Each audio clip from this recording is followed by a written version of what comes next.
waiting for you. Been waiting for you. Where the kisses are hers and his, three's company too. Come and dance on our floor. Come and dance on our floor. Take a step that is new. Take a step that is new. Yes.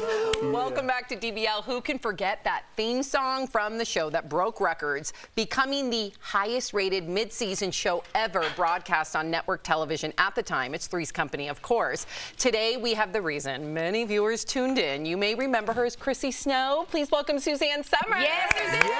Hi there. Wow.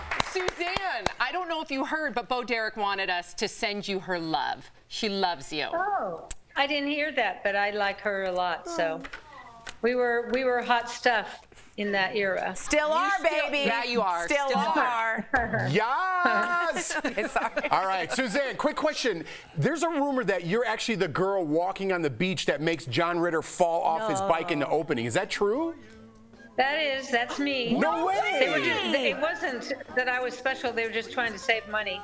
But and I didn't have the savvy then to negotiate. Yeah, get more money. But you had dark hair. Yeah, it was dark hair. Was that a wig? Something.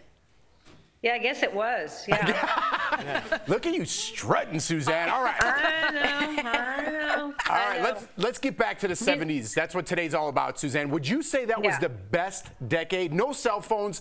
You got a #1 show on television. You had to love it. You know, if you're going to be on television, I was on at the perfect time. Mm-hmm. There were only 3 networks, and I was on the #1 show on the #1 network out of 3.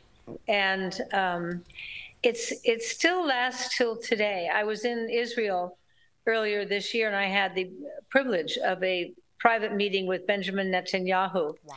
And he comes over to me and he says, I know all about the books. He said, I've been watching you for 25 years. I said, you have? He said, yeah. For the longest time in Israel, we had 1 television station and we had 1 sitcom. And it Oh my goodness. And I noticed when I was walking around Jerusalem that I was getting, that look. And I thought, what's that about? And then I realized, the people have been watching. And then I remember that the 16 Minutes version of Israel's came over to shoot at my house, which I was wondering why. And they were doing takes from Three's Company. And so it's had an iconic effect on the population. And I think it's because it was truly funny. Yeah. Agreed. The Jews know. Yeah, and Suzanne, you're such a pioneer. I have to mention this to our viewers who may not be aware. You were the first woman to demand equal pay. Yes. Applaud that. Yes. Yes. Can you take us through what transpired when you asked for a raise, and then they wrote you off Three's Company? Right. Well, I felt I deserved it. I mean, I had the highest demographics of all women on television. And I was on the #1 show when there were only 3 networks. And the men were being paid 10 to 15 times more than I was. So I asked for commensurate pay, and they had already decided to fire me because Laverne and Shirley, their contract was up right before mine. And they went in and renegotiated, and I guess they gave ABC a colonic. And and they then passed an edict that they're not going to let women have a say in what they're being paid, and they're not going to be paid according to what we're paying the men. So you know what it was? It was great. It was great because everybody puts down the internet, and that it's bad for us and everything, but if you embrace technology, which my husband and I have, we took to social media at SuzanneSomers.com 3 times a week. We still do it at 4 o'clock. And I've written 27 books, and all those women who have been helped through bioidentical hormones come to my website Monday, Wednesday, and Friday. I tantalize them with a tequila because nobody likes to drink alone, but if they can have a drink with Suzanne and Alan, and they do, they really enjoy it. And then as a result of my books, I know I'm talking a lot, as a result of my books, in particular my book Toxic, well, no, actually all of them, because women were feeling terrible, just terrible, and without hormones, and no doctors knew what to do. And so I was able to rope in all these women who wanted to come and listen to what I had to say. And I talk to them, I teach them. I know so much about hormones. I recently spoke to 6,000 doctors, teaching them about hormones.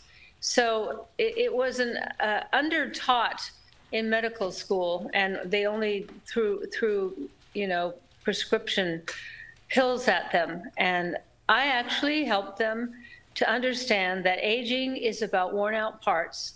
And when you put back the hormones you've lost, the nutrients you've lost, the minerals you've lost through lab work, you get to feel like your old self again. It's really quite a simple thing. Yeah. And I think that, yes. No, sorry. Suzanne, you've always been an advocate for women, and thank goodness we are going to keep you for the next block. So to our viewers, Okay. even though we're going to commercials, Suzanne is staying with us. We're going to hear more. And I'll be here too. You will be here too, Al. Yes, you will. We'll hear if Suzanne ever mended the relationships with her castmates, John and Joyce. Don't go anywhere. We'll be right back. Ooh. Don't go. Welcome back to DBL. We have the one and only Suzanne Somers still we with do. us, and we're going to continue the conversation. So nice. Hi. We're going to continue. It's so nice to be the one and only. You are. You are the one and only. I know. Okay, so more about Suzanne, Three's Company. Oh, yes. So, Suzanne, is it true Joyce and John wouldn't talk to you after you asked for that equal pay? How difficult was navigating all of that?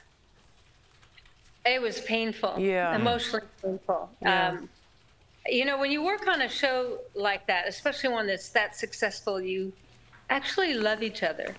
And so when they cut off, it was very painful. Yeah, I can imagine. I couldn't imagine. It's not like our talking to you. ensemble here. I couldn't imagine not talking to you guys. Yeah, we feel the same way. We feel you. But did you have a relationship with John when he passed? I was in the beauty salon, and I was having my hair washed, and the receptionist came up to me and said, "You have a phone call." And I'm thinking, I'm kind of wet. I said, "Can you take a message and call back?" And she said, "It's John Ritter." Oh. And he hadn't called me or talked to me for about a decade. Wow. And so I got up dripping, and I picked up the phone. He said, "Hi, babe." Oh. He said, I forgive you. Oh, whoa. Whoa. That took a turn. Yeah. And I thought, whoa, wait a minute. You two are still on the show. You're getting the big money, and I'm in, the middle of the desert. So I decided to put on my big girl pants, and I said, "Thank you." Wow. How about that? That's a That's lesson. beautiful. That's That is classy. beautiful and classy. That is classy. And speaking of big pants. Listen to this. Listen to this. He said, I'm doing this series. What was it? 10 ways to date my daughter. Is it? 8. 8 ways. 8 simple Yeah, something about 8 his daughter. rules. And he said, and in the episode, I have a nightmare, and in the nightmare, it's you and Joyce, and I wake up screaming. Will you do it? And I said, I don't want to be difficult, but the public's kind of craving to see us together. I think if they see us and I'm your nightmare, that doesn't bode very well for any of us. And he Hate to then cut you said, off, "Yeah, but you're-" it's a hard out. I just want to toss she to just your has to come back. website. You have to come back. gotta come back. We want to hear more. Please visit Let me come SuzanneSomers.com. back. Please. Because Yes. I want you all to come to my website. It's so fun. Can't wait. I'm so proud of all my talk. SuzanneSomers.com. All things organic, beauty, and health. We'll be right 4 back. o'clock, Monday, Wednesday, Friday. 4 p.m. Thanks, Suzanne. Thank you so much. It's so nice.